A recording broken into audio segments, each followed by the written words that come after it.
like the Biebs personally, not that I know him personally. All right. No, his music's not terrible. Why? What's up with the Biebs? So he kicked off his tour. He's in Seattle, and people noticed something on the back of his shirt. Yeah. On the back of his shirt, he claims he's bigger than Satan. What?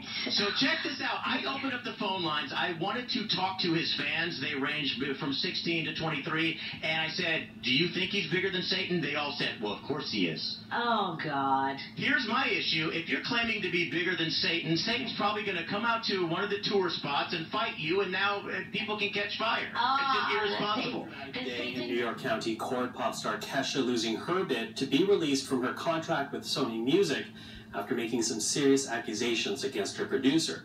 It's putting the whole relationship between artists and the people with whom they work under the microscope. She's a TikTok singer at the center of a legal battle, rocking the music industry. Now, Kesha, you will remember, she is a pop star. She burst onto the scene with her big hit, TikTok. She had a series of big pop songs, and she was quite young when she started. But she had signed with RCA Records, and she was working with a label producer named Luke Godlock. He's a big-time producer. He's, done countless hits for a number of other stars like Katy Perry and so forth.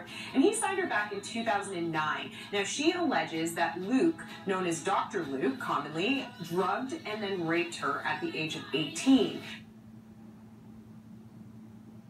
Dr. Luke is calling this a trial by Twitter, essentially calling this a smear campaign against him. And okay, I guess all we want to know is, are people rushing to judgment here? It's so easy to weigh in when you're sort of working through social media.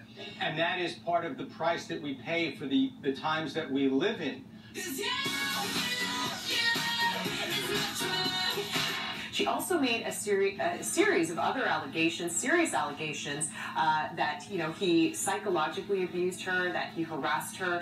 She also claims that, when she spoke up about this abuse, that was when he decided to hold her career hostage. And so she has been trying to break free of this contract. She's signed to a 6-album deal, and she just wants to get out. She says she doesn't want to work with him anymore, and a judge has denied that request for the young star. I sold my soul to the devil. I know it's a crappy deal. This came with a few toys like a Happy Meal. In the hip-hop world, following the highly anticipated release of his new album, rapper Kanye West telling the world on Twitter that he is $53 million in personal debt. Kanye West had a very busy Valentine's Day weekend. Aside from performing on SNL, releasing his new album, The Life of Pablo, and letting everyone know that the artist formerly known as Mos Def is retiring, the controversial rapper also took some time out to let his fans know that despite all of his success, he is $53 million in debt.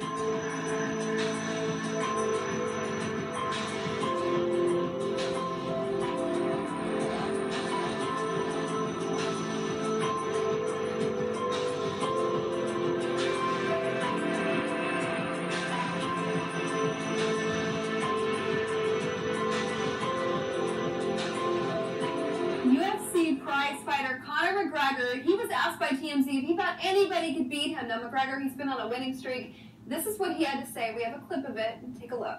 How is me versus Jesus in the octagon? I tell you what, there's not a man alive that can beat me.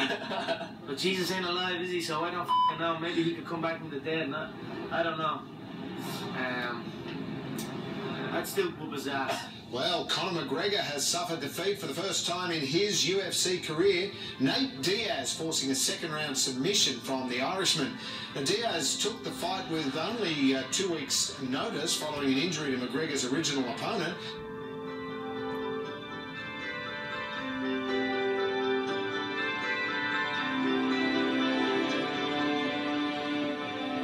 Just one day before Beyoncé takes the stage during the Coldplay headlined Super Bowl 50 halftime show, the singer dropped her surprise new single, Formation, her first new song since her Beyoncé Platinum Edition was released in November of 2014. Formation is available to stream and download for free exclusively through Tidal after a largely quiet 2015.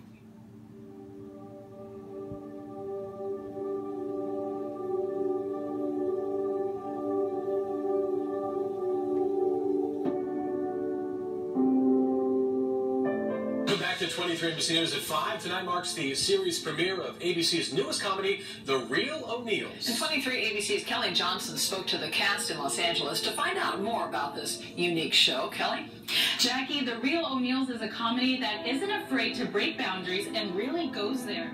There were some things that came that I was a little nervous about doing personally, but they were all worked out in the end. Yeah. I have no shame. In the beginning, and then all hell broke loose.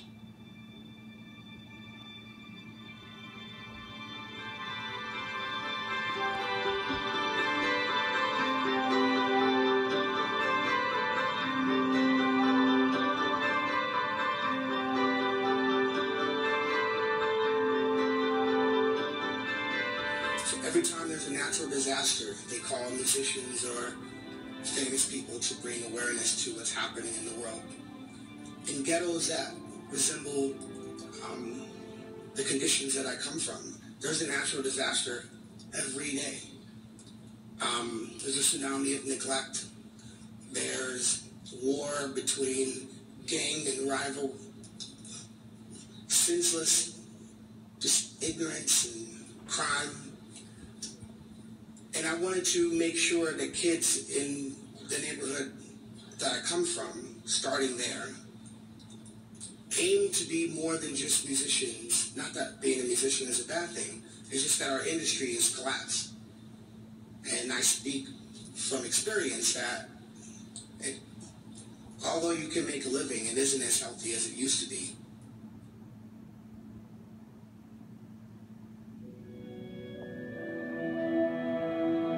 It was crazy, man. It was real, though. You know what I'm saying? True story.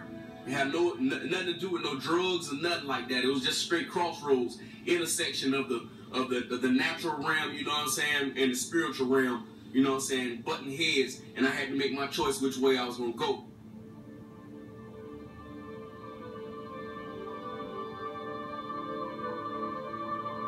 Saying I had heard about Jesus. I ain't really hear, you know what I'm saying, the truth and everything, but you know what I'm saying, my questions that I had within myself began to be answered, and I knew that if those demonic spirits was real, if the devil was real, you know what I'm saying, and he was offering me a way, then I knew that God was real.